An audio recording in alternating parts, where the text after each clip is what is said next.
you're starting to get more reps out there. How are things coming along for you? Things coming along pretty good. Got to get used to the tempo of the game. Work on executing the plays and assignments and alignment. Did you get that call? I was wrong.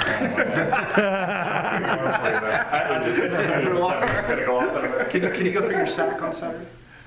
I think we had like a boundary call or whatever. They did a full slide to the right, and I counted back to the center. He came back to me, and I gave him my arm over. Antonio Simmons had him first, and I think he had him for the most of the part. And I just finished the deal. You got the exclusive stat on that. Well, I mean, I guess how does it feel now? You're starting to get your feet wet in terms of playing and adjusting to this level of play versus last year when you were just doing scout team stuff. How does it feel physically? It feels pretty good. It's really exciting. You get a rush from it out there, and I really enjoy playing with my teammates and just being able to execute plays and get wins. How hard was it to sit last year and not play and all that?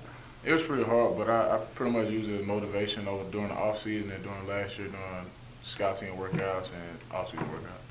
Do you feel like you're developing some pretty good depth now at defensive tackle? It's about 4 of you, or 5 that are getting out there and maybe making some contributions. Most definitely. Having Brandon Adams with me, he's definitely a pretty good player, and he's young, but he brings a lot to the table. So getting a lot of depth there at D tackle, get a good rotation, keep us fresh. What kind of challenges their quarterback present to you guys? For Clemson? Yeah. He's a good player. We respect him. We just got to go out there and execute. Is it a guy who's had such a great year last year? Obviously, they started a little slower this year, but what does he do that makes it difficult on the defense? What stands out to you when you see him? He's just a really good player. He's an overall good player. He's dual threat. We just respect him, and we want to go out and execute as defense, as a whole team. Well, I imagine keeping your eyes in the right place and maintaining your lane and stuff is pretty important in this kind of game because he can get you real easily. Right.